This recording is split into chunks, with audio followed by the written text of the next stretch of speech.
जिंदा दिलाने लाहौर। अस्सलाम वालेकुम and welcome to Surf Excel and Lay's presents जोर का जोड़, powered by Telenor and Opus in association with Fotile.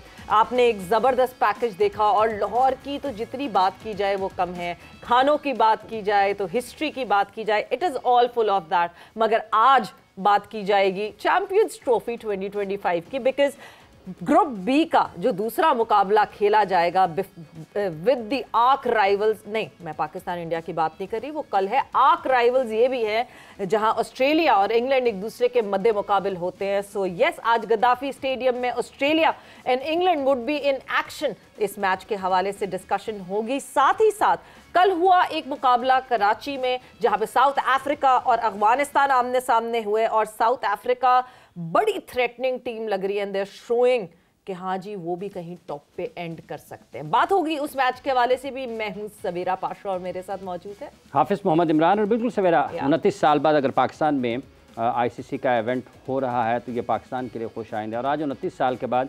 1996 में वर्ल्ड कप का फाइनल वो आखिरी मैच था जिसमें ऑस्ट्रेलिया और श्रीलंका आमने सामने आई थी, जिसमें श्रीलंका ने कामयाबी हासिल की थी। और आज 29 साल के बाद लगभग पाकिस्तान में ऑस्ट्रेलिया और इंग्लैंड जिंदा दिलाने लाहौर शहर में आमने सामने आ रही हैं। तो ये एक तारीखी लम्हा है लाहौर के लिए भी, और वो आखिरी मौका था जब एक बड़ा काम हुआ। जो छत नज़र आती है कदाफी स्टेडियम के ऊपर, वो 1996 के वर्ल्ड कप की एक यादगार है। अब वो गिराई गई है और एक नया स्टेडियम यहाँ पर मौजूद है।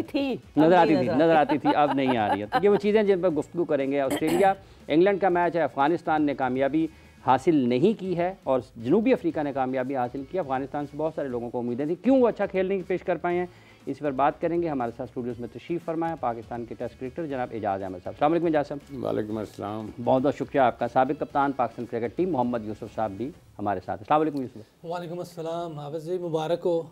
हाँ जी, प्रेडिक्शन सही होती है बट एजाज़ साहब खुशामदीद। हम जोर का जोड़ की फैमिली के मेंबर्स को बढ़ाते जा रहे हैं, तो आप एक और फैमिली मेंबर अब हमारे हो गए हैं। सो खुशामदीद on this platform. Thank you जी। सो मुकाबला जिस तरह रहा, यूसुफ आपसे मैं शुरू करूंगी। अफगानिस्तान मैं भी बड़ा हाईली रेट कर रही थी, आपने भी अपनी टॉप 4 में जो है वो अफगानिस्तान को रखा। क्या हो गया, what went wrong? Is this the format या फिर उनके लड़के फॉर्म में नहीं लगे? बिस्मिल्लाहिर्रहमानिर्रहीम, ऐसे ही कुछ हुआ है क्योंकि कल अगर देखें आप, जिन पे वो उम्मीदें रखते हैं, तवक्कुआत होती हैं, कोई विकेट नहीं लेगा। राशिद खान कोई विकेट नहीं ले सका। नूर अहमद, उसने मेरा 70+ रन दिए हैं, वो भी इतनी अच्छी बॉलिंग नहीं कर सके क्योंकि उन्होंने स्पिन से दूसरी टीमों को अंडर प्रेशर करना होता है, तो उधर ही वो नहीं कर सके। बॉलर उनका फजल एक है, वो भी शायद उस तरह कल बॉलिंग नहीं कर सके जो होनी चाहिए। 315 रन गो के, इतने रन नहीं आजकल की क्रिकेट में। अगर आप देखें कि जो रूल्स हैं, इतने रन बनने चाहिए। पहले भी इतने रन बन जाते थे। एक बार मैंने और जाज भाई ने एक पार्टनरशिप की थी ऑस्ट्रेलिया के खिलाफ, यहाँ 315 रन हमने किए थे और हमारी बेस्ट बॉलिंग साइड थी, उन्होंने वो रन चेस करवा लिए थे। क्यों जी जाज भाई, आपने भी 100 किया था, मैंने भी उसमें, मेरा पहला 100 था ऑस्ट्रेलिया का, इनका भी 100 था। तो उस वक्त 300 रन चेज हुए थे। तो आजकल तो वैसे ही बहुत आसान हो गया। 2 नए बॉल हैं, 5 फील्डर अंदर हैं। बैटिंग में भी कोलैप्स हुआ है इनके। वो गुरबाज से तवक्कुआत हैं, वो भी 6 रन 12 बॉल पे, कोई वैसी। इनमें महज से इनका कैप्टन थोड़ी सी उसने दिखाया है, लेकिन ओवरऑल देखा जाए तो कंप्लीट वो टीम कल अपनी उस शेप में नजर नहीं आई जो 2023 के वर्ल्ड कप में नजर आ रही थी। कैप्टन ने तो कुछ भी नहीं किया। एक रहमत शाही थे जो कि कैप्टन रहमत शाह नहीं है।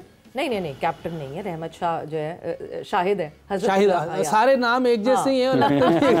सिर्फ जो है वो रहमत शाह नहीं, जो है वो कुछ अलग दिख रहे थे वो। बट मैच समरी पे हम नजर डाल लेते हैं और फिर उस कॉन्वर्जेशन को आगे बढ़ाएंगे। सो मैच समरी आपके सामने स्क्रीन पर जी। मैच समरी कुछ इस तरीके से है कि अगर आप कल के होने वाले मैच में, जिसमें जनूबी अफ्रीका और अफगानिस्तान आमने सामने थे, रिकल्टन ने 103 रन स्कोर किए, बवूमा 58 रन कर पाए और उसके साथ मार्करम के 52 बड़े शानदार रन्स नज़र आते हैं। वर्नर डूसन की भी 50 है। रहमत ने जब आप इनको देखते हैं तो नबी के 51 रन्स पर 2 विकेटें, अजमतुल्लाह ने 39 रन देकर 1 विकेट हासिल की, फजल फारूकी 59 पर 1 विकेट हासिल कर सके, नूर के 65 रन और उनको 1 विकेट मिली। इसके जवाब में 208 रन बना सकी अफगानिस्तान की टीम। रहमतुल्लाह 90 रन, राशिद के हैं 18 रन, अजमतुल्लाह के 18 और उसके बाद इब्राहिम के हैं 17 रन। 43.3 ओवर्स में आउट हो गई अफगानिस्तान की टीम। रबाडा ने 3 विकेटें हासिल की, 36 रन के एवज, मुल्डर ने 36 रन के एवज 2 विकेटें हासिल की, नेगिडी के 56 रन इनको हुए और 2 विकेटें ये हासिल करने में कामयाब रहे। मार्को जेनसन ने 32 रन देकर 8 ओवर्स में 1 विकेट हासिल की। यूं 315 रन के जवाब में अफगानिस्तान की टीम 208 रन बनाकर आउट हुई और जनूबी अफ्रीका ने यह मैच 107 रन से जीता। एजाज साहब क्या गड़बड़ रही, क्या खराबी रही, जैसे अभी आपने यूसुफ साहब को सुना? जी बिल्कुल, अगर आप देखें तो जो 90 रन रहमत ने किए उसके साथ किसी एक को 20, 60, 70 रन करने चाहिए थे, फिर जाके ये टोटल कहीं चेस किया जा सकता था। ये नहीं है कि एक लड़का स्कोर करेगा और बाकी सारे जो 20 रन से नीचे रन करेंगे तो कैसे मैच जीतेंगे आप। तो हमेशा साथ उसको सपोर्ट चाहिए थी रहमत को, जो उसको नहीं मिल सकी, इसलिए वो मैच हारे। अच्छा, जहां हम बात कर रहे हैं बॉलिंग जो है, हमेशा हमने ये देखा है कि फ्री फ्लो बैटिंग रहती है अफगानिस्तान की। अफगानिस्तान एक ऐसी टीम है जो कि स्लोली एंड ग्रेजुअली उसको टेम किया है, वरना वो T20 के वाइल्ड हॉर्सेस थे जिनको टेम करना पड़ा ODI में खेलने के लिए। बट बॉलिंग हमेशा एक सपोर्ट रहता है अफगानिस्तान की टीम का। पर साउथ अफ्रीका के अगेंस्ट ऐसा लगा कि बॉलिंग तो कुछ कर ही नहीं पा रही थी, अपनी मर्जी से शॉट्स लग रहे थे। हाँ जी, जहां बैट सिलेक्शन ऑफ शॉट हुई वहां विकेट निकली। जी बिल्कुल ऐसे ही है, क्योंकि उनके पास जो ना स्पिनर्स बहुत अच्छे स्पिनर्स हैं, लेकिन ये है कि वो पहले बैटिंग की है साउथ अफ्रीका ने, तो पिच भी जो है वो फ़र्क होती है। सेकंड टाइम थोड़ा सा बॉल टर्न भी होता है लेकिन पहले बॉलिंग की है, इसलिए मेरा ख्याल है वो स्पिन को सपोर्ट नहीं मिल सकी जो मिलनी चाहिए थी। और चेज़ करने में भी अफ़गानिस्तान हमेशा उसको मुश्किल होती है चेज़ करने में भी, क्योंकि उस तरह गेम अवेयरनेस नहीं है उनको जिस तरह होनी चाहिए आजकल की इंटरनेशनल क्रिकेट में जो रिक्वायर्ड है आजकल। और लॉन्गर फॉर्मेट में सर, ये आपको लगता है कि ये चेज़ करना एक ये आर्ट है? जब आप रन्स पर रन्स करते हैं तो ये भी एक स्किल है ख़ास किस्म की, और उसमें भी महारत नहीं अभी रखते उतनी ज़्यादा। देखिए, बैटिंग आते आते टाइम लगता है, बहुत टाइम लगता है आते आते। बॉलिंग तो आप देखें छोटी उम्र के लोग भी अच्छी कर लेते हैं, लेकिन बैटिंग में टाइम लगता है। एक सचिन के अलावा मैंने नहीं किसी को देखा कि छोटी उम्र में इतना अच्छा खेल रहा हो। वो एक वाहिद प्लेयर था, लेकिन बैटिंग सीखते सीखते एक टाइम लगता है। 28, 29, 30 साल तक ज़रा पीक आती है आपकी। और इनको चेज़ करने में मुश्किल इसलिए भी होती है क्योंकि T20 क्रिकेट बहुत ज़्यादा खेलते हैं।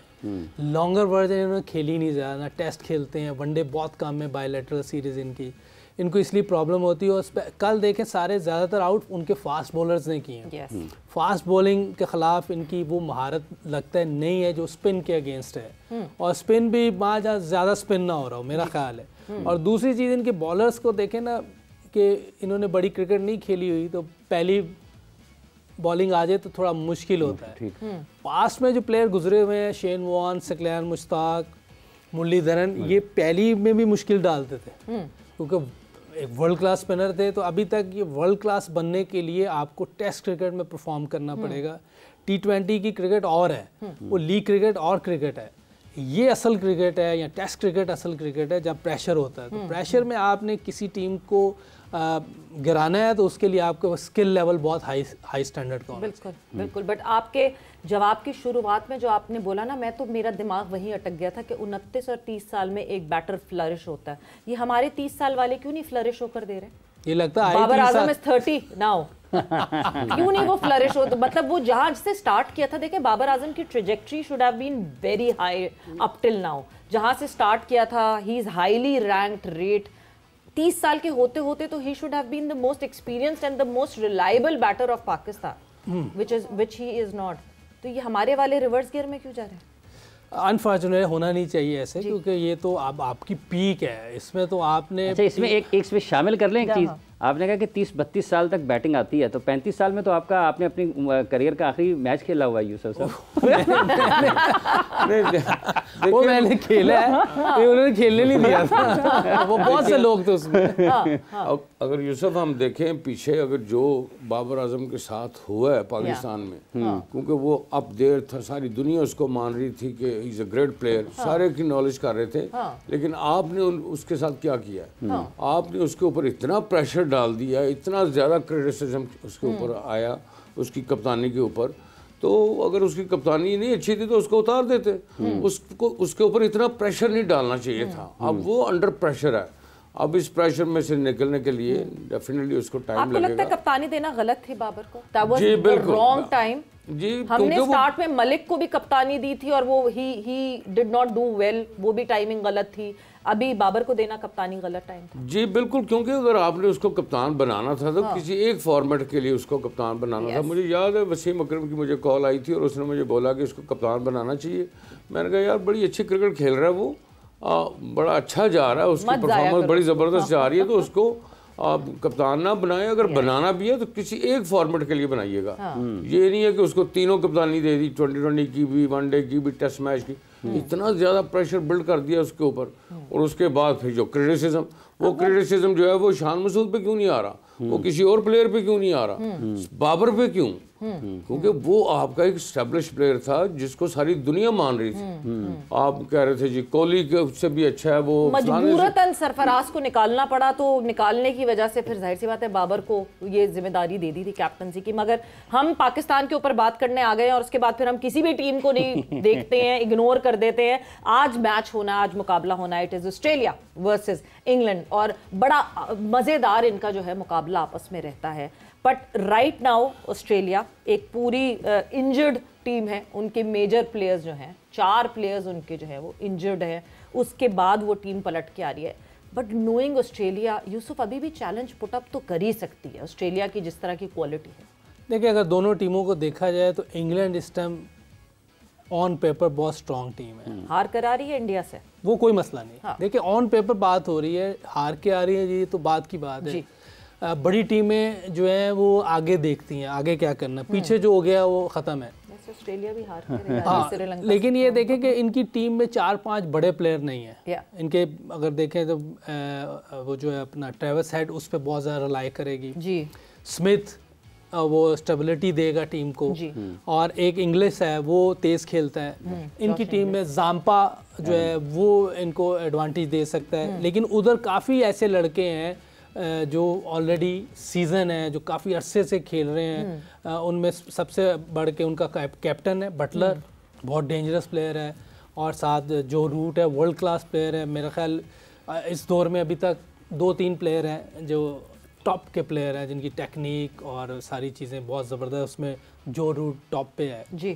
फिर ब्रुक है, बहुत ज़बरदस्त है। उनका बेन डकट स्पिन पे बहुत अच्छा खेलता है, अगर आप देखें स्पिन पे वो बहुत डेंजरस प्लेयर है, हर तरफ स्वीप मारता है। अगर आप फील्डर इधर करेंगे तो उधर मार देगा। हाँ। वो एक जिसको कहते हैं जादूगरी प्लेयर है, वो हर तरफ खेल लेता है।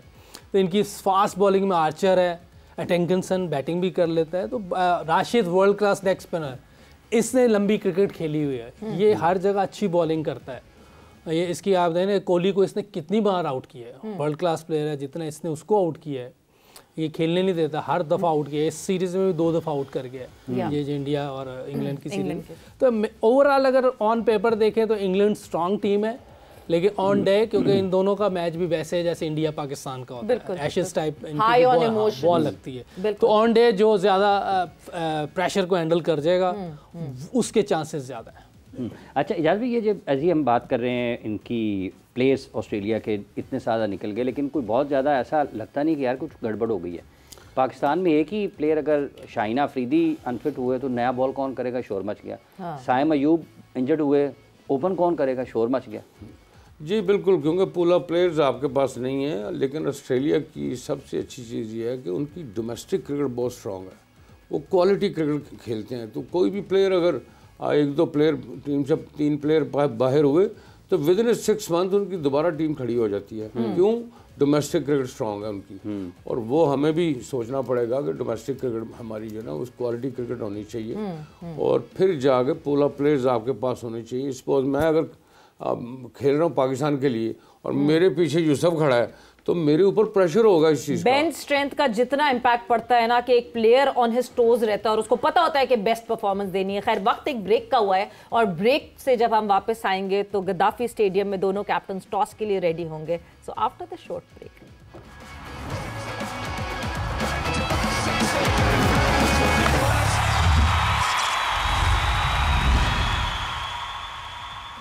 And welcome back to Surf Excel and Lace presents Zor Ka Jod, powered by Telenor and Opus in association with Fortile. Discussion हमारी ऑब्वियसली यूं ड्राइव होती है और पाकिस्तान की तरफ चली जाती है, मगर आज खेला जाएगा चौथा मैच चैंपियंस ट्रॉफी 2025 का, जहां पे ऑस्ट्रेलिया एंड इंग्लैंड एक दूसरे के मद्दे मुकाबिल होंगी at the Gaddafi stadium Lahore, right at the corner. काफी वैसे हमारे करीब ये मैच है। नहीं इधर नहीं, इतना करीब नहीं हो रहा, काफी हमारे करीब वो मैच हो रहा है।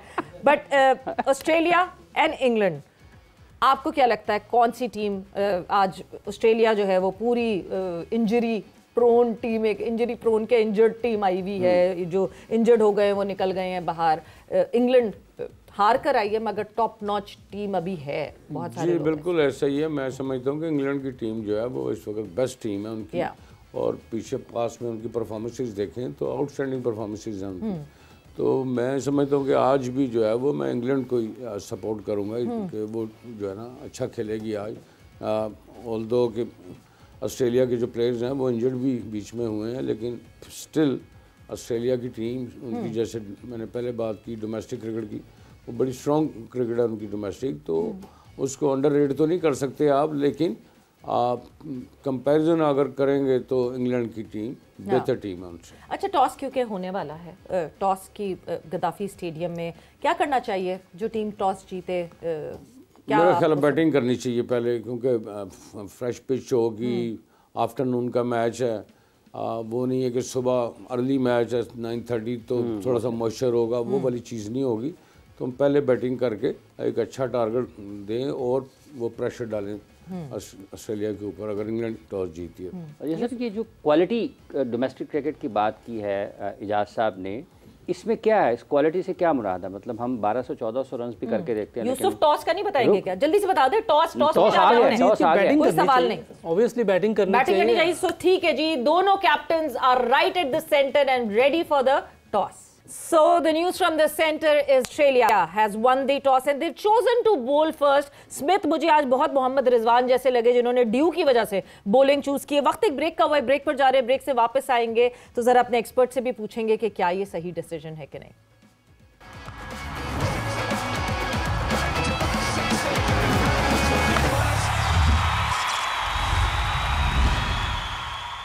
आपको खुशामदीद कह रहे हैं जी एक मरतबा फिर। Surf Excel and Lay's present जोर का जोड़, powered by Telenor and Opus in association with Fotile. बात हमारी हो रही है इंग्लैंड और ऑस्ट्रेलिया वाले मैच पर, जिसमें अभी से कुछ देर पहले जो टॉस जीतकर फैसला हुआ है। क्या वाकईतन ऑस्ट्रेलिया को किसी मुश्किल का सामना करना पड़ सकता है? उनके टॉप क्रिकेटर्स नहीं है। देखिए, ये उसने कहा कि उसने भी ड्यू वाली बात की, अगर ना पड़ी तो फिर हो सकता है मुश्किल हो जाए। अगर ड्यू पड़ जाए फिर तो बहुत एडवांटेज है, क्योंकि ड्यू पड़ जाए तो बॉलर्स के लिए बहुत मुश्किल होती है, इवन फील्डर्स के लिए भी मुश्किल हो जाती है। और स्प्रे के बाद भी कुछ ना कुछ बॉल में वो बात नहीं रहती जो आप करना चाह रहे होते हैं ना, उसमें मुश्किल होती है बॉलर्स को।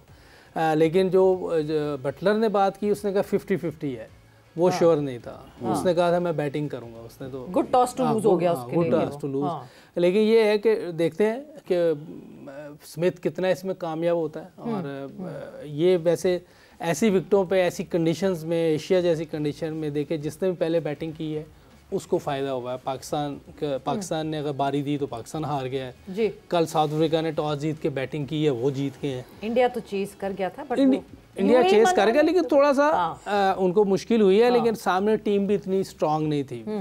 देखें क्या होता है अभी।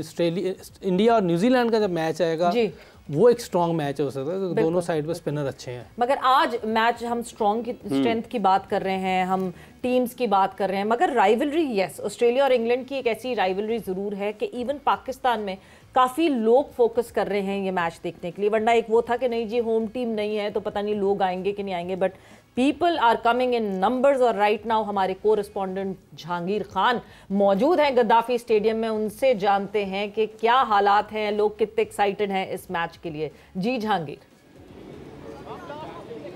सवेरा बहुत बड़ा मैग्नीट्यूड है इस मैच का, क्योंकि रिवायती हरीफ ऑस्ट्रेलिया और इंग्लैंड आज मद्दे मुकाबिल हैं और एक बड़ी तादाद है शायकीन की जो कि गद्दाफी स्टेडियम का रुख कर रही है और लोग जो है वो बहुत पुरजोश हैं। इसको एक बाकायदा फेस्टिवल के तौर पर लिया जा रहा है। कुछ शायकीन क्रिकेट भी मेरे साथ मौजूद हैं, उनसे जानते हैं कि ऑस्ट्रेलिया और इंग्लैंड में से उनकी फेवरेट टीम कौन सी है और किसको सपोर्ट करने के लिए ये शायकीन आज गद्दाफी स्टेडियम में है। अस्सलाम वालेकुम जी, ये बताइएगा कि किस टीम को सपोर्ट करें और क्या एक्सपेक्टेशन है? ऑस्ट्रेलिया को। क्यों?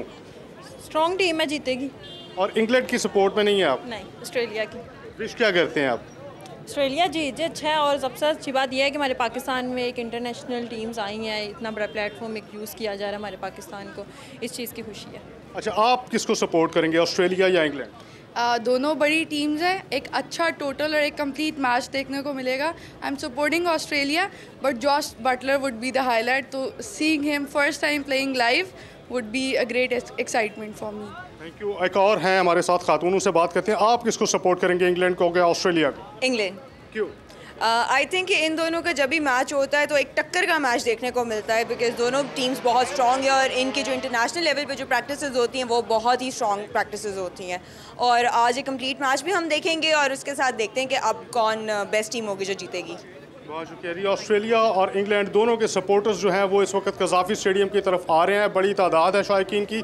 और एक बहुत खूबसूरत बात यह है कि दोनों ममालिक के जो कि आज मुद्दे मुकाबिल होंगे, ऑस्ट्रेलिया और इंग्लैंड, उनके फ्लैग्स भी यहाँ पर सेल किए जा रहे हैं, लोग उनके फ्लैग्स भी ख़रीद रहे हैं। और शायकीन का ये कहना है कि क्रिकेट मैचेस से ज़्यादा हम इस फेस्टिवल को जो है वो इन्जॉय करने के लिए आए हैं, क्योंकि 29 साल बाद ICC का जो इवेंट है जिसको कि पाकिस्तान होस्ट कर रहा है, कज़ाफ़ी स्टेडियम में एक रवायती हरीफों का ये मैच है। और लोग चूँकि भारत और पाकिस्तान का मैच जो है वो लाहौर में बराह रास्त या पाकिस्तान में बराह रास्त नहीं देख सकेंगे, इसलिए उनकी कोशिश यह है कि कोई ना कोई टक्कर का मुकाबला जो है उनको देखने को मिले और इसको एंजॉय करें। जी बिल्कुल जी, जहांगीर साहब बहुत बहुत शुक्रिया हमें अपडेट करने के लिए। एंड सबसे बात एजाज साहब यही है कि 29 साल बाद फेस्टिविटी हो रही है, 29 साल बाद इस वक्त 6 टीम्स एक साथ पाकिस्तान में मौजूद हैं और ये एक बहुत बड़ी बात है। मतलब 1996 मैंने तो, यूसुफ भाई तो खैर 9 साल के थे उस वक्त 1996 में जब लास्ट उनका डेब्यू होने वाला था। मैं तो 2 साल बाद डेब्यू कर गया। मैं आपकी उम्र ऐसी कम कर रही थी, फायदा कोई नहीं। मैंने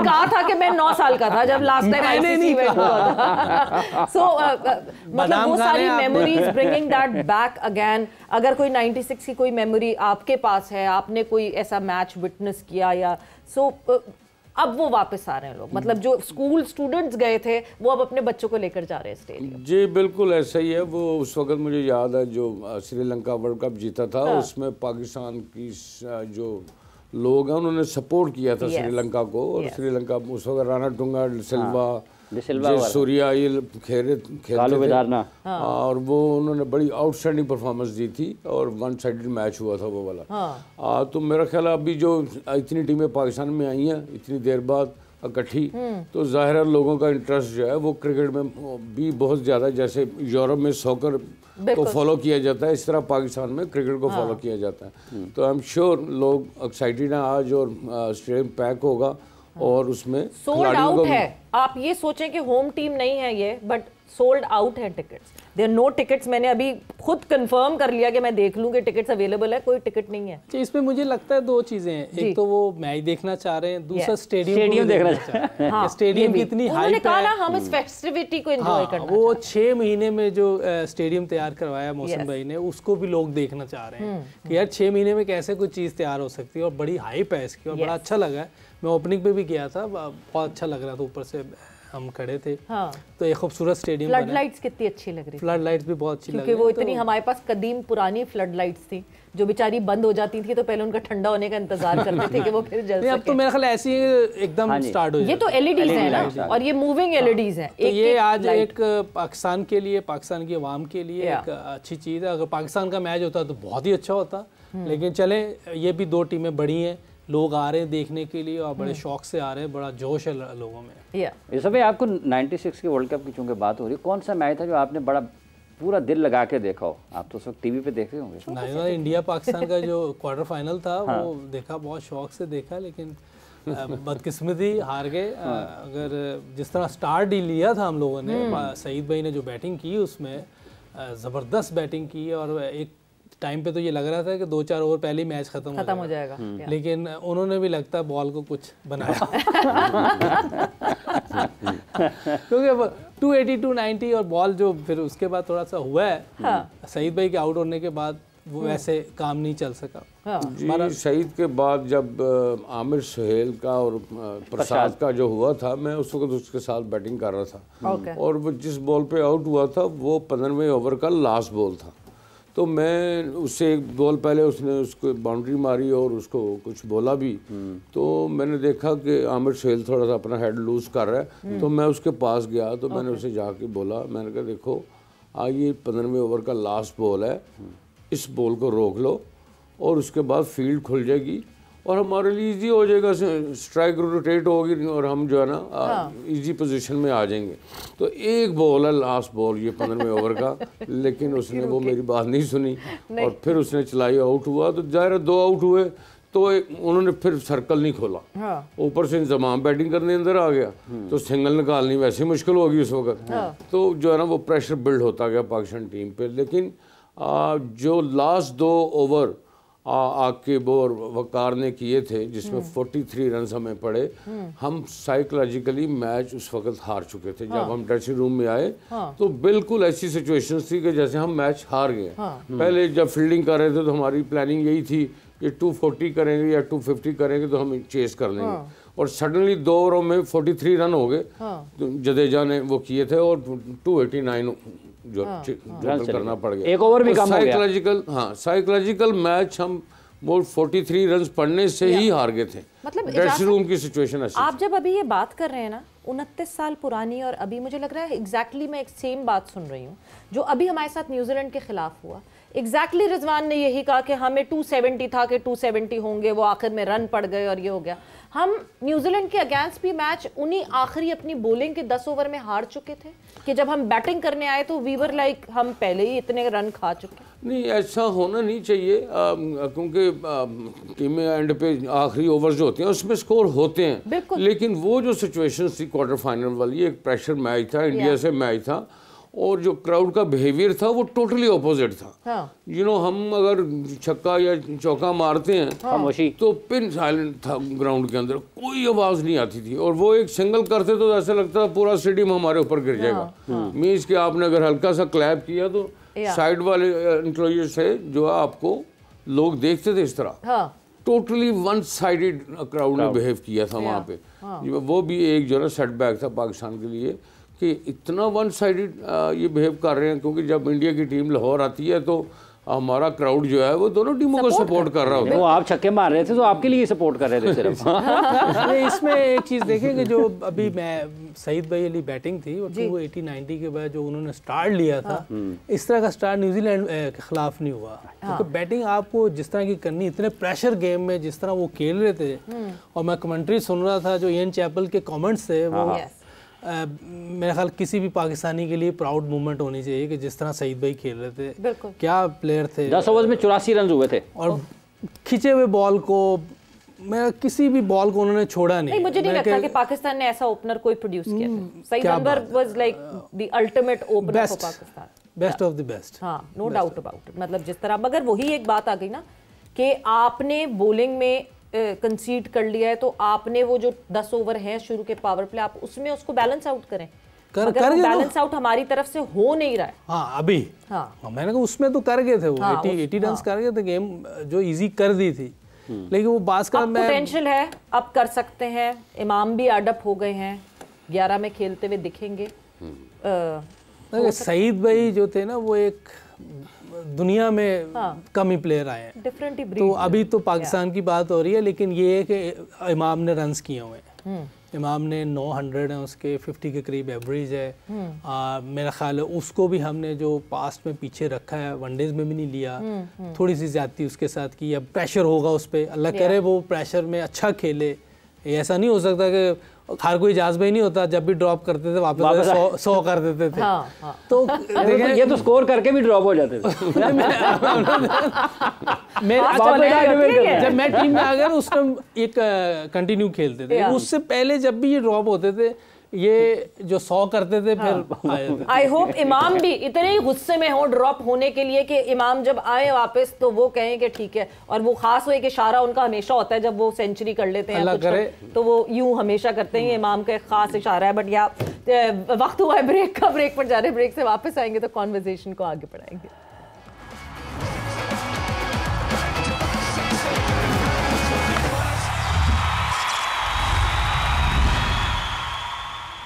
And welcome back to Surf Excel and Lace presents Zor Ka Jod, powered by Telenor and Opus in association with Fortile.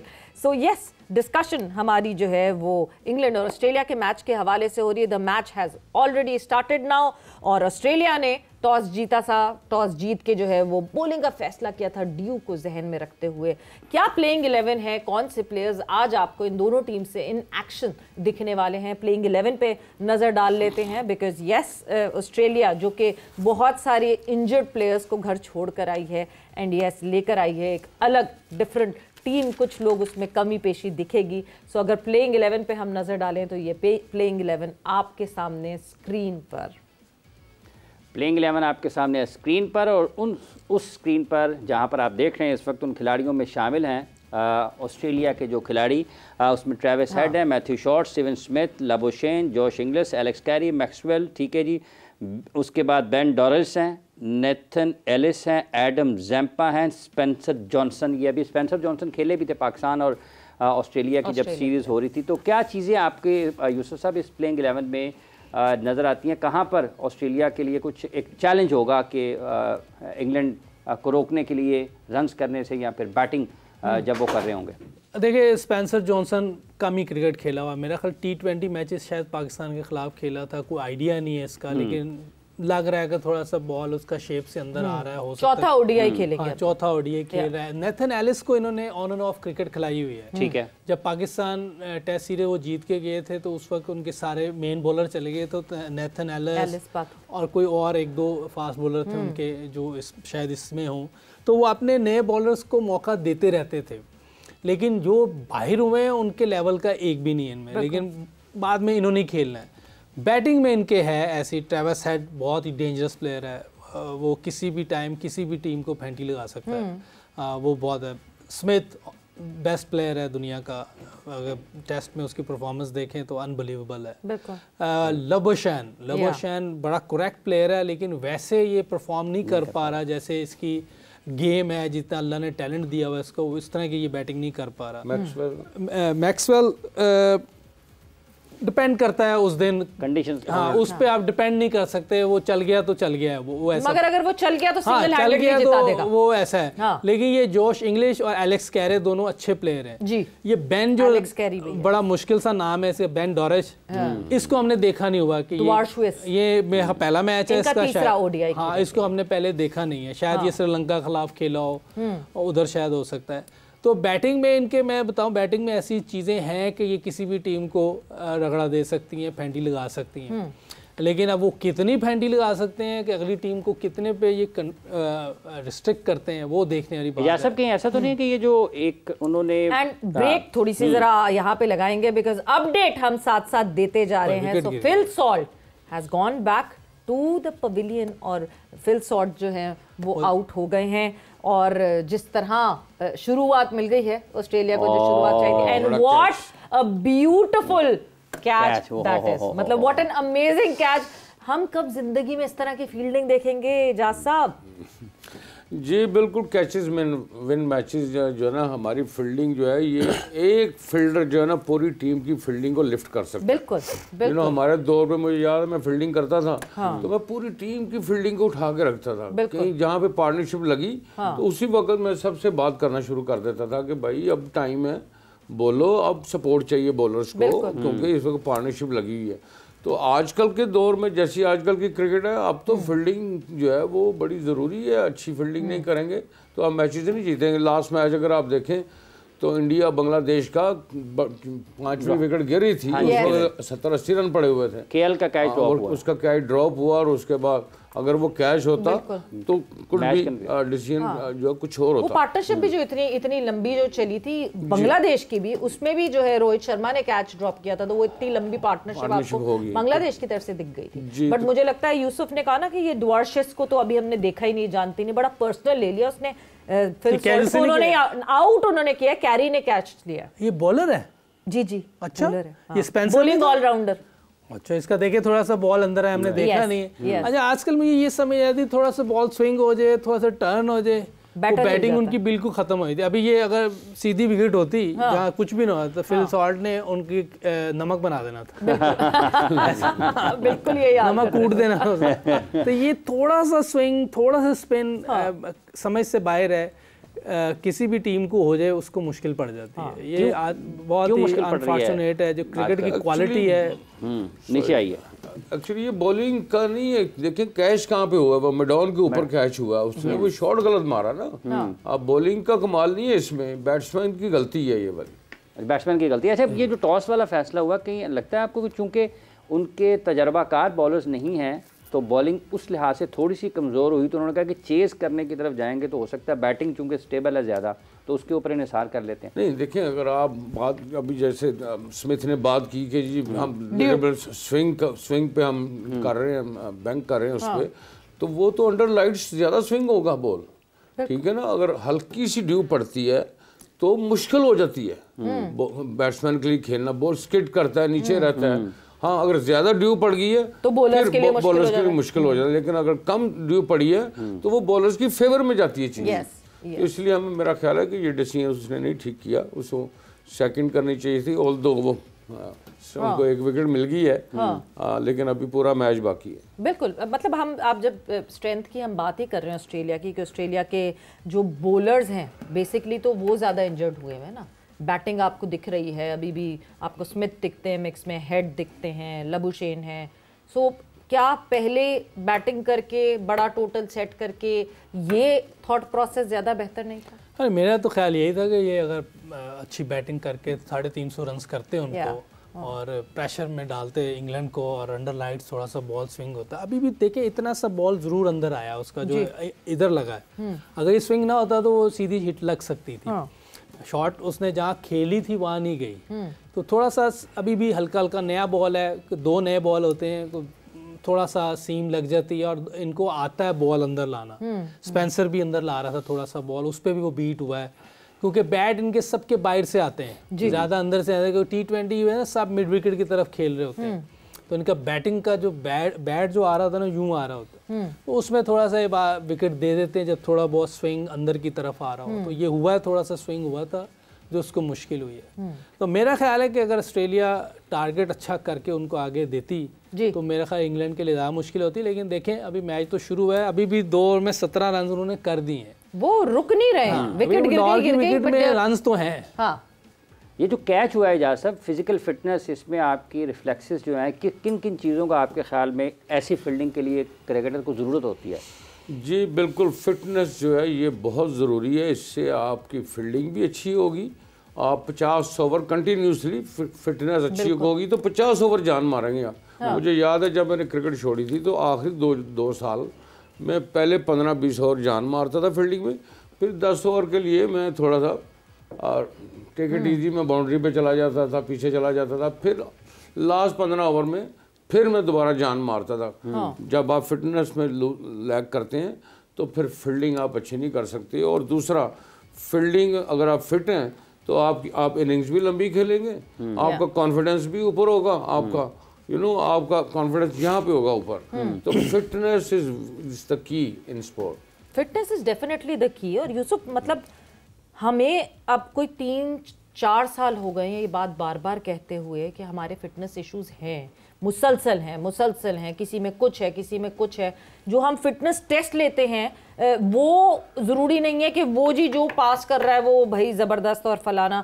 Match fitness बहुत ज़्यादा इम्पोर्टेंट होती है और हमारे लड़के बहुत कन्वीनियंटली बहुत तेज़ी से इंजर्ड हो रहे हैं, कुछ एक झटके में इंजर्ड हो जाते हैं। इसमें मैं समझता हूँ प्लेयर्स की अपनी भी वो जिम्मेदारी है, क्योंकि जब इनको ऑफ मिलता है ना ये लीग खेलने चले जाते हैं। ओके, देखिए पैसा ज़रूरत है, मैं नहीं कह सकता कि नहीं जाना चाहिए, लेकिन अगर किसी प्लेयर को लगता है कि वो अभी इतना सुपर फिट नहीं है जितना होना चाहिए तो उसको लीग क्रिकेट खेलने नहीं जाना चाहिए। और क्रिकेट बोर्ड में भी अगर पता है डॉक्टर्स को, फिजियोस को, टीम मैनेजमेंट को कि इसकी फिटनेस में थोड़ा सा वो है तो उनको इजाज़त नहीं देनी चाहिए। ठीक है। और मेरे ख्याल जब अमेरिका से हम वर्ल्ड कप हार के आए तो उस वक्त मैं था टीम के सिलेक्शन पैनल में था मैं, उस वक्त मैंने कहा था कुछ अरसे के लिए सब प्लेयर्स की लीग क्रिकेट बंद कर देनी चाहिए, कुछ अरसे के लिए।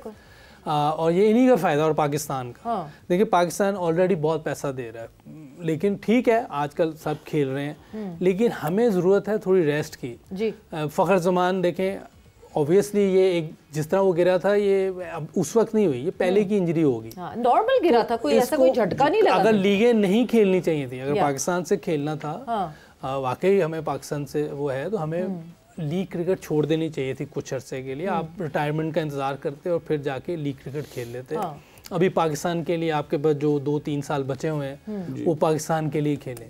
इसी तरह जिस तरह आपने रिकवरी के लिए कहा था कि आपने ये तजवीज़ दी थी कि पाकिस्तान के जो इस वक्त सेंट्रली कॉन्ट्रैक्टेड प्लेयर्स या जो टीम के साथ है इनको लीग क्रिकेट इसलिए ना खिलाया जाए कि रिकवरी हो जाए, थोड़ा सा आराम करें और अपनी जो चीज़ें उन पर काम करें, फिटनेस पे भी, स्किल लेवल पे भी। क्योंकि देखें आप वो T20 वर्ल्ड कप अमेरिका से भी हार गए, आप इंडिया से आप जीता हुआ मैच हार गए।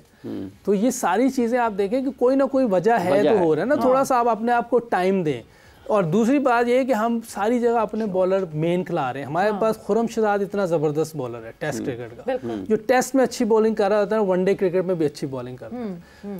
वो जो है अपना हमारा अफरीदी जो अब्बास अफरीदी, वो इतना अच्छा बॉलर है, हमने उसको नहीं लिया। विकेटें भी ले जाता है, रन्स भी कंटेन करता है, उसके पास वैरायटी है, वो स्लोअर मार देता है, यॉर्कर मार देता है, फील्डर इतना अच्छा है, बैटिंग।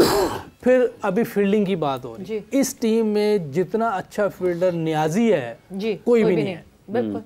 फिट इतना ज्यादा है कि आप सोच ही नहीं सकते, इतना फिटनेस लेवल हाई है, और इस टीम से वो बाहर नहीं हो सकता।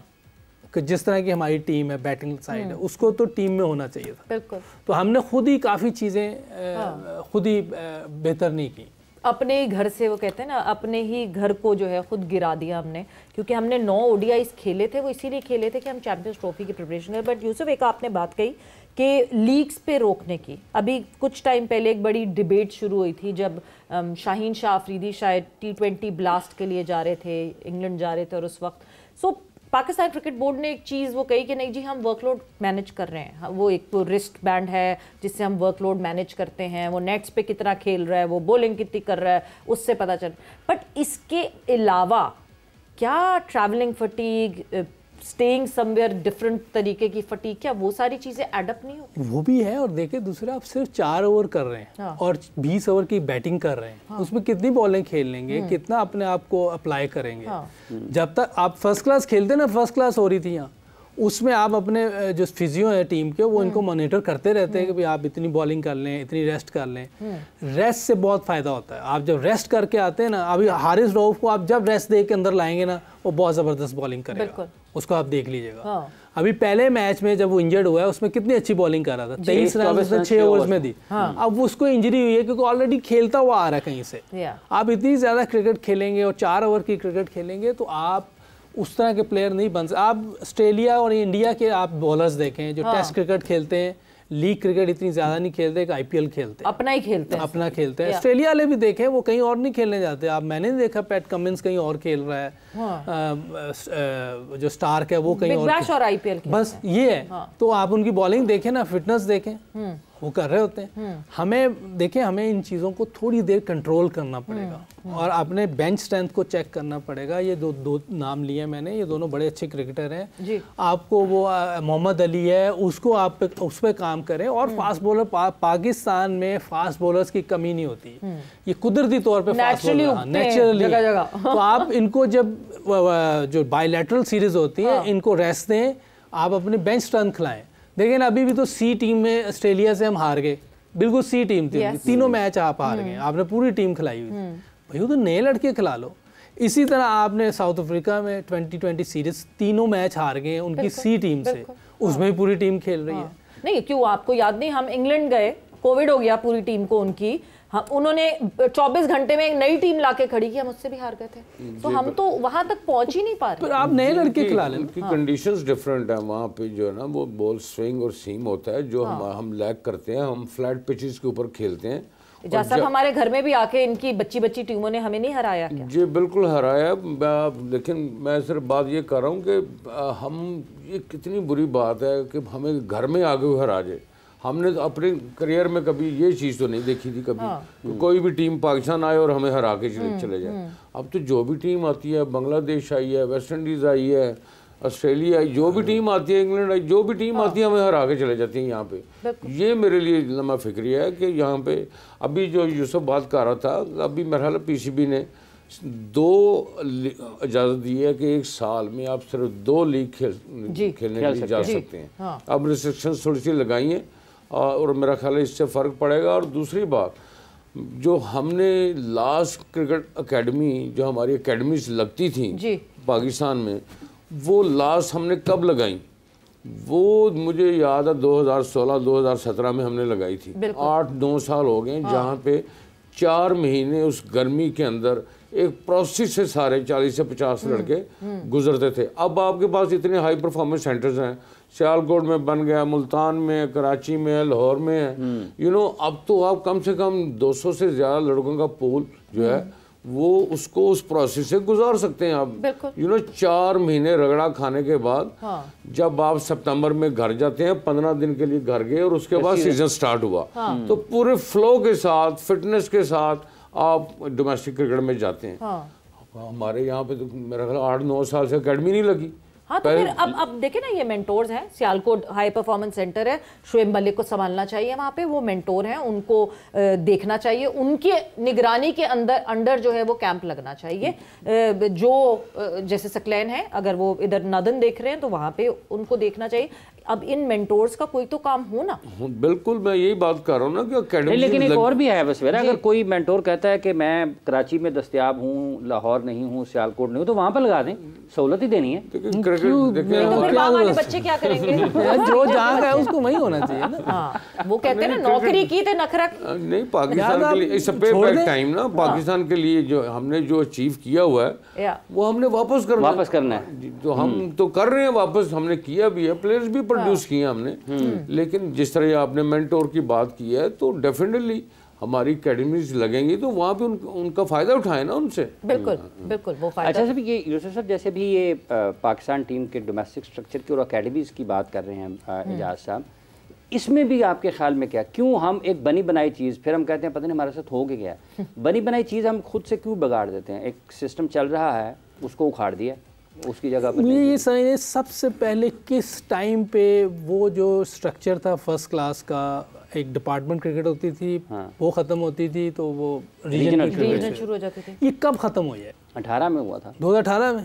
उनसे पूछना चाहिए भी क्या वजह थी।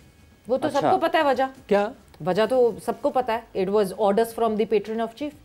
जब पेट्रन इन चीफ ने ऑर्डर किया और लोग उनको 2018 से पहले भी कई दफा चीजें चेंज हुई हैं। नहीं, वो वाली ये पहले भी चेंज होती रही हैं। ये मुख्तलिफ वक्तों में कभी रीजन और डिपार्टमेंट इकट्ठे कर देते हैं, कभी अलग-अलग कर देते हैं। भाई एक चीज चल रही है हनीफ भाई के टाइम से, इतने बड़े प्लेयर थे, ज़हीर भाई, जावेद भाई, ये सारे प्लेयर, जहाज भाई निकले हैं, वसीम अकरम, सईद अनवर, इंजमामुल्लाह, मुस्लिम मलक, ये कितने प्लेयर निकले, किस सिस्टम से निकले थे? उस सिस्टम को चलने दे बस। और उसके बाद सबसे आखिर में पेंटेंगुलर होता था। अभी रणजी ट्रॉफी का आपने बताया कल, वो कब से चल रही है? 101 साल। और ये ऑस्ट्रेलिया की जो चल रही है शेफील्ड, वो कब से चल रही है? इंग्लैंड की काउंटी क्रिकेट कब से चल रही है? किसी ने कभी चेंज नहीं किया। हम आते हैं, हम कह रहे हैं आप पिछला गलत था।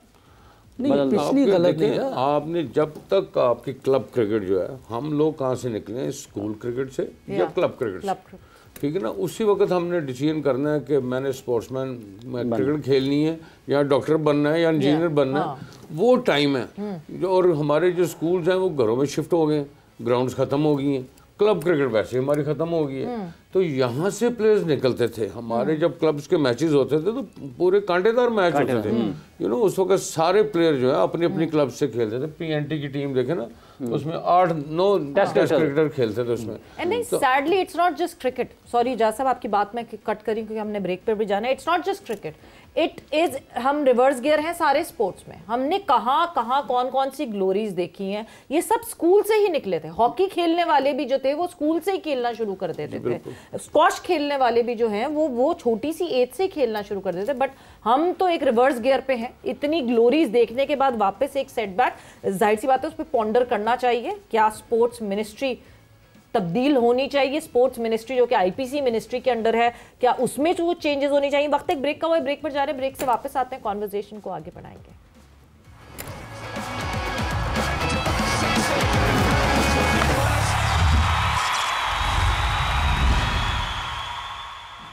And welcome back to Surf Excel and Lace presents Zor Ka Jod, powered by Telenor and Opus in association with Fortile.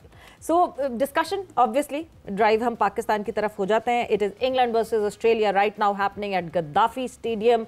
55-2 Australia, England और almost 7.2 इस वक्त यानी 8वां ओवर जो है वो जारी है. मगर एक इतनी मज़े की बात ये है यूसुफ के गिर गई ना विकेट्स तो रोक नहीं रहे रन्स नहीं रुकते. हम जब भी ये कहते हैं जी हमारा लड़का स्लो क्यों खेला, ओ जी ऊपर से विकेट्स गिर गई थी. वाई?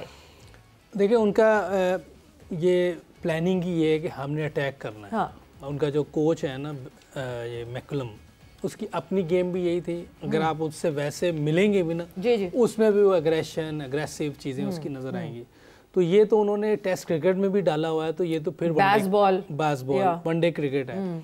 तो उनका ये पूरी टीम का ये कि हम चाहे 200 पे आउट होए, खेलना हमने अग्रेसिव क्रिकेट है. ठीक है. उन्होंने ये कहीं भी आप देख लें दुनिया में, इधर उन्होंने टेस्ट सीरीज जो हारे थे, टर्न भी हो रहा था, वो अपनी खेल रहे थे, हार गए हैं. हाँ. हो सकता है नेक्स्ट टाइम आए वो तैयारी करके आए. हाँ. लेकिन अभी उन्होंने सडनली जैसे एकदम अटैक ही हो गया ना स्पिन का. एक पहले मैच में 800 रन बना रहे हैं. हाँ. उसके बाद ऐसी विकेट बनी कि 400 नहीं बनाए इनसे 2-2 इनिंग. तो वो विकेट का भी था, बॉलिंग अच्छी की लड़कों ने. लेकिन ये अपनी अटैकिंग क्रिकेट खेलते हैं बिकॉज ऑफ कोच, और उनका कैप्टन भी वो ऐसा ही है जी.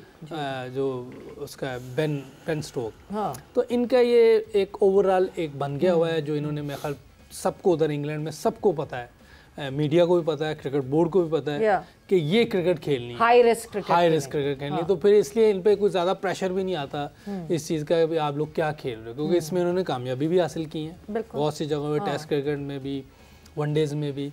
तो इसलिए ये अब इसी को लेके चल रहे हैं. बिल्कुल. आई बिलीव जब मैकलम आए थे तो कैप्टन भी चेंज किया था बिकॉज़ दैट कैप्टन सेड कि मैं नहीं खेल सकता ऐसे. आजकल की हारे थे ना, एशेज हारे थे. उसके बाद जो रूट भी चेंज हुआ था और इसको भी उन्होंने, जो रूट ने कहा था मैं नहीं खेल सकता इस स्टाइल से, सो मुझसे नहीं हो पाएगा. देखिए अब रूल्स चेंज हो गया ना. आप बाउंसर्स नहीं कर सकते, आपको फ्री हिट मिल गई, फ्लैट पिचेस मिल गई, यू नो. और उसमें फिर आपका अगर स्ट्राइक रेट अच्छा नहीं होगा, अच्छे स्ट्राइक रेट से खेलेंगे तो फिर आप 350 रन करेंगे ना, 350 रन करेंगे. तो जब एनीथिंग 300 से ऊपर होगा तो प्रेशर तो आता है ना बैट्समैनों के ऊपर. लेकिन अगर आप सोचेंगे 250 का, जैसे हम सोचते हैं पाकिस्तान टीम जो ना जिसका स्ट्राइक रेट बहुत कम है, तो उसमें क्या चांसेस है आपके जीतने के. जब तक आप 300 प्लस नहीं करेंगे, जिस तरह की आपकी बॉलिंग है, हम हमेशा कहते हैं जी पाकिस्तान में फास्ट बॉलर्स बहुत अच्छे, कभी भी कमी नहीं हुई इन चीज़ों की. तो अगर बॉलिंग अच्छी है तो 300 प्लस करेंगे तो जीत वो उसको बैक करेंगे ना बॉलर. हाँ, लेकिन अगर आप 250 करेंगे तो फिर तो नहीं वो बैक करेंगे. आपको फ्लैट पिचेस ऊपर फ्री हिट भी आ गई है, सारे रूल चेंज हो गए हैं, बाउंड्री शॉर्ट हो गई हैं. अभी ये अभी खेल रहे हैं जो रूट, ये उन्होंने टांग पे उसके 3 फील्डर सर्कल के अंदर खड़े हुए हैं. स्क्वायर लेग भी है, शॉर्ट मिड विकेट भी है, मिड ऑन भी है. अब इस स्क्वायर लेग में और शॉर्ट मिड विकेट में से भी उसने अभी खेला है तो वो ग्राउंड पे शॉर्ट हवा में नहीं गया. तो अभी 13,000 टेस्ट रन है और इंग्लैंड जैसी कंडीशन में वो खेलता है. अभी दुनिया में सारी जगह आसान हो गई है cricket. Australia, New Zealand, South Africa, flat पिकटें हो गई हैं. वो बात नहीं रही जो पहले कभी होती थी, क्योंकि T20 ने सब फ्लैट. इंग्लैंड में अभी भी कुछ ना कुछ होता है. अगर वेदर चेंज हो जाए तो बॉल सीम होना शुरू हो जाता है. इन दी एयर बहुत ज़्यादा चीज़ है. उधर उन्होंने साल में 7-8 टेस्ट खेलने होते हैं. तो ये बहुत बड़ा एज है उसके पास. और उसने इस टाइम देखें वो नंबर 2 पे आ जाना उसने कुछ ही दिनों में. कोई 400-500 रन चाहिए उसको. नंबर 2 हिस्ट्री में हो जाना उसने. तो बहुत बड़ी अचीवमेंट है. 3600 है कि 3400 है उसके. बड़ा प्लेयर, बहुत बड़ा प्लेयर. और अभी जो हल्का सा जो स्विंग हो रहा था अब लगता है वो नहीं हो रहा. जब ये खेल रहा है टेक्निक, ये जो मैं बार टेक्निक की बात करता हूँ, वो यही तो होती है कि आप अपनी ऐसी टेक्निक कर लें कि थोड़ा बहुत हो भी रहा है, आउट भी हो सकते हैं. ये नहीं कि ऊपर से लिखवा के आउट नहीं होंगे, आउट. लेकिन खेलते हुए बुरा नहीं लगेगा. आप अच्छे लग रहे होंगे खेलते हुए, आउट भी हो जाएंगे. टेक्निक अच्छी हो, आप बास का 10 में से 7-8 मरतबा निकल जाते हैं. आपकी टेक्निक अच्छी ना हो तो आप फंस जाते हैं. तो ये प्रॉब्लम आजकल हमारे बैट्समैनों की चल रही है, जो हमें समझ नहीं आ रही. मेंटली इशू हो सकता है, मैं ये नहीं कह रहा कि नहीं हो, लेकिन उसको भी कम टेक्निक के जरिए करना है ना. जब प्रेशर डलता है तो आपके पास एबिलिटी होती है तो आप उसमें से निकलते हैं.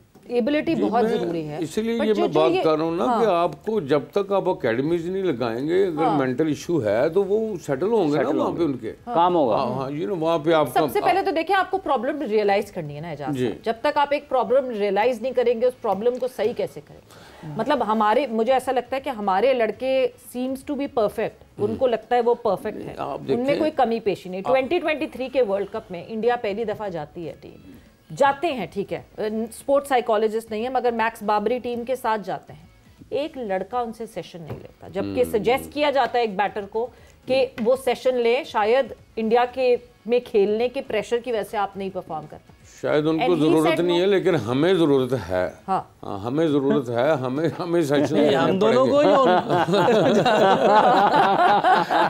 हमें भी दें, खैर हमें भी मतलब ये टीम को फॉलो कर करके, और जितने हार्ट ब्रेक्स, हमें तो कार्डियोलॉजिस्ट के पास जाने की भी जरूरत है। देखें नहीं, आपके जो प्लेयर्स आ रहे हैं, मैंने पहले भी ये बात की थी तो काफी शोर मच गया था इस पे।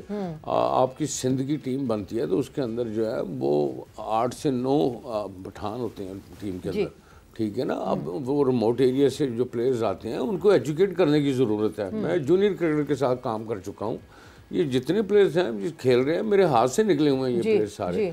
अब्बास अफरीदी की बात कर लें, अभी ये न्याजी की बात कर रहा है यूसुफ, या मोहम्मद हारिस आया, हैदर आया, ये सारे प्लेयर, अब्बास अफरीदी आया, मोहम्मद वसीम आया, सीबुल्ला आया। आपने गलती कहाँ पे की कि आपने वो प्लेयर्स ऐसे अंडर 90 से निकले जी, और आपने सीधा उसको एक सीजन खेला पाकिस्तान के लिए खिला दिया। मतलब पक्के ही नहीं थे अभी पूरे। मेरा मतलब जैसे यूसुफ बात कर रहा है कि जी बॉलर्स यंग एज में आ सकते हैं, लेकिन बैट्समैन नहीं आते इस तरह।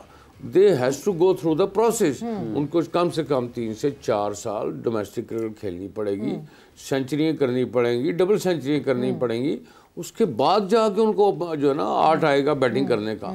इस तरह नहीं है कि आपको 6 महीने में ये 8 आ जाए, आपको ऐसा नहीं होता। आप दोनों पीसीबी के सिस्टम में रहे, आपको लगता है कि ये टीम में एंटर होने का प्री रिक्विजिट जरूरी है कि कम से कम लड़का जो है वो 2 सीजन खेला हुआ होना चाहिए? जी 2 सीजन तो फिर ये है कि 2 सीजन में पाकिस्तान टॉप कर जाए तो फिर तो समझ भी आती है उसकी।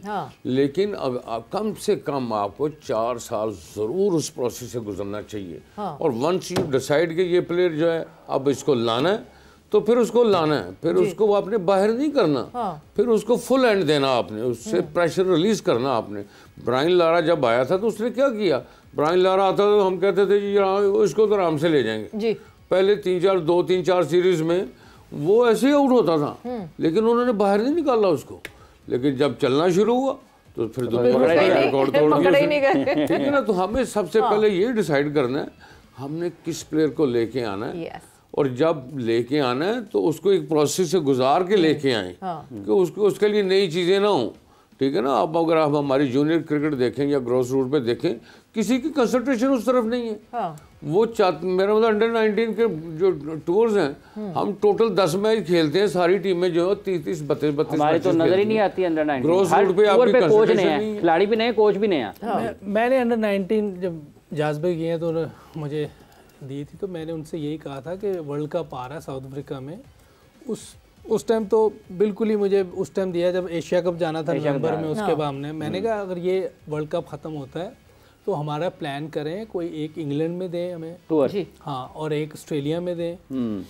तो बात ये आई कि जी बजट ये बजट नहीं है हमारे पास, ये हैरानगी वाली बात है। और ये मैं समझता हूँ कि जितने भी चेयरमैन है ना वो ये बात नहीं करते। उनको आप कहें वो कहते हैं यस, इन चेयरमैन के साथ मैं 6 महीने रहा हूँ, जो बात आप ऐसी करते थे जिसमें पाकिस्तान का फ़ायदा होता, 1 मिनट नहीं लगाते, कह रहे थे करो। लेकिन नीचे वाले लोग जो हैं उनको पता नहीं क्या प्रॉब्लम है, क्या वजह है कि वो उधर ही कांटा लगा देते। मतलब पीसीबी की जो इतने सारे एम्प्लॉइज हैं उनकी सैलरी देने का बजट है आपके पास, बट जिस वजह से ये बोर्ड है, गुड क्रिकेट की वजह से अच्छी क्रिकेट चलेगी, तो इनको समझ नहीं आती कि बोर्ड जब तक ही चलेगा। जब ये प्रेशर क्रिकेट खेल के वर्ल्ड कप में पहुंचेंगे ना, तो वहाँ प्रेशर आएगा, उसको हैंडल कर लेंगे। ये बेचारे यहाँ से जाते हैं एक मैच खेलते हैं इधर दुबई में, उसके बाद उनको वर्ल्ड कप जाना पड़ता है, तो वहाँ प्रेशर पड़ता है, तो उनको समझ नहीं आती बैट्समैनों को। जाहिर सी बात। लेकिन अभी भी निकला है तो बॉलर निकला है हमारा अली रजा, या वो नसीम का भाई भी अच्छा उबैद। हाँ, और एक लंबा फास्ट बॉलर है ज़ीशान। हाँ, उस पे काम होना चाहिए बहुत ज्यादा। उस पे काम होने वाला है, वो भी आपका अच्छा एक बन सकता है। अब जैसे देखे ना आपने यूसुफ ये 3 नाम बता दिए, ठीक, ये फास्ट 3 बॉलर नाम, हैं। हाँ नहीं ये 3 नाम आपने बताया कि 3 अलग दिख रहे हैं लॉर्ड से। क्या इनको पिकअप करके इनको इनके ऊपर फोकस नर्चरिंग करनी चाहिए, बाकी और उस सिस्टम में रहें, बट ये वाले लड़कों को निकाल के फोकस नर्चरिंग फास्ट ट्रैक कर सकते हैं ना। मेहनत देखे ना, अगर ये ज़ीशान की जैसे बात कर रहा है, मैं इसको वर्ल्ड कप में लेके गया था 19 में, और ये जो है ना एक मैच जो है ना खेला हुआ था अंडर 19 का, तो एक मैच खेले हुए मैं इसको ले गया था सिलेक्टर्स के साथ, मैंने बात की। वो कह रहे जी मीडिया का प्रेशर आएगा इससे, मैंने कहा आप मेरा नाम लीजिएगा, क्योंकि ये मुझे पोटेंशियल नज़र आ रहा है जो अभी यूसुफ बात कर रहा है। अगर ये पाकिस्तान खेला तो ये इरफान से भी लंबा है, जो ना इसका वर्ल्ड रिकॉर्ड होगा, ये पहला जो खेलेगा जो सबसे लंबा नेचुरल एडवांटेज मिलेगा हाइट। जी बिल्कुल, हाँ, तो वो उसमें पोटेंशियल है, नो डाउट। उसका हाइट भी, एक्शन, और वो फिजिकली फिट भी है। तो इस तरह के प्लेयर्स को फास्ट ट्रैक करना चाहिए, फास्ट ट्रैक करना चाहिए, रेडी करके तैयार करके करना चाहिए, तैयार करके। नहीं, फास्ट ट्रैक का मतलब ये नहीं कि पाकिस्तान खिला देना चाहिए। आधी बात क्लैरिटी में बता देना, हमारे यहाँ तो फौरन पाकिस्तान खिला देते हैं। नहीं, अंडर 19 से आप ऊपर ले जाएं, वो अंडर 23 में ले जाएं, A टीम में ले जाएं, वहाँ पे इसको क्रिकेट खिलाएं आप, अकेडमी में रखें। डोमेस्टिक अकेडमी किस लिए बनी हुई है, उधर इन बच्चों को 3 रूम दें। मतलब शाहीन भी अंडर 16 के ट्रायल्स में आए थे, उनको अंडर 19 में डाल दिया था। शाहीन आफरीदी को अंडर 16 आया, उन्होंने कहा ये अंडर 16 है, अंडर 19 खिला दें। मैं बता रहा हूँ कि हमारे लड़के फास्ट बॉलर आ सकते हैं, थोड़ा सा उन पे काम करें या एकेडमी में रखें। अच्छा, वक्त का मुकाबला सख्त, जल्दी से बताएं ऑस्ट्रेलिया इंग्लैंड क्या टीम है, आखिरी मिनट है हमारे पास, बस इन अ सिंगल वर्ड। जी अभी तो मैच चल रहा है, अभी तो 2 विकेट चल रहा है, आपने तो चलने पे बताना है ना, आपने तो पहले ही बताना है, चलने के बाद तो मैं भी बता ठहर के 10 बजे तक चांस लेना। 2 विकेटें गिरी हैं, 2 विकेटें गिरी हैं, एक पार्टनरशिप जहाँ लगी वो प्रेशर रिलीज हो जाएगा। सो England Australia, England still, I believe England. मेरी तो वैसे इंग्लैंड है। मैं तो पहली 4 टीमें बोल, एक तो कल हार गई है, और ये इंग्लैंड लो ये आपस इंग्लैंड की तरह जा रहे हैं। चलें, just for being out of the box Australia, मेरे तो वैसे पॉइंट्स बनने ही नहीं रहे हैं। So yes, Australia is my team. मगर यहाँ पे जो है ना, अब जोर का जोड़ का वक्त खत्म हो गया है। Thank you Yusuf, thank you Ejaz साहब। वक्त खत्म हो गया। सबीरा पाशा को और हाफिज इमरान को इजाजत दीजिए। अपना बहुत ख्याल रखिएगा। टेक केयर, बाय बाय, अल्लाह हाफिज।